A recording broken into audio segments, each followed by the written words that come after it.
Hi, my name is Micah Reaves. I grew up in Charlotte, North Carolina with two parents who are very proud believers. They dressed me up in a suit and dragged me to church every single Sunday. I hated wearing suits, and I hated even more going to church. It was boring, the people were mean, and it created in me an inferiority complex that would plague me throughout my life. At the start of my 5th grade year, my parents gave me a choice if I wanted to go to church or not. I very quickly decided not to. But God would have other plans because after my 6th grade year ended, my parents packed our bags and moved us all down to Baton Rouge, Louisiana. There, I went to a Baptist school and attended church 3 times a week and had a daily Bible study class. Slowly but surely, I became very intrigued by stories in the Bible, and I enjoyed singing along in worship. I started to play basketball during this time also. I had to deal with racism on a daily basis too.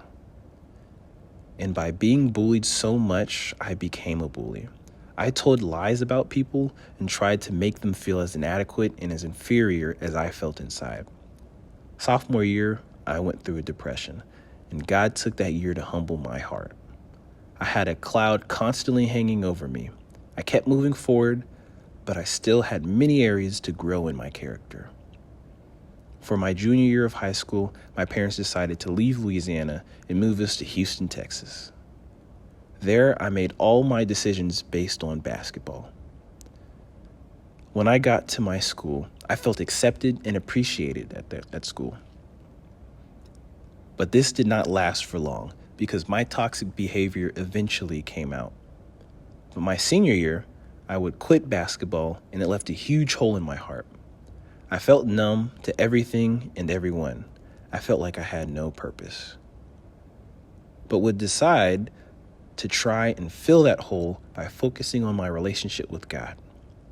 I did not know how to do that, but I knew it was the right thing to do, even though I had no idea it would work. I joined my school's youth group and took reading my Bible a little bit more seriously. And by God's grace, I graduated. After graduation, I enrolled at George Mason University, where I immediately looked for a campus ministry. My brother told me I needed to join one because they were extremely helpful in his growth, and it was a good place to meet girls.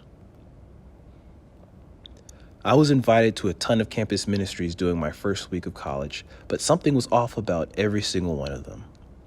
But one Friday of the first week of school, I was walking back to my dorm, and this lady asked me to come to the ministry event, and there would be free pizza.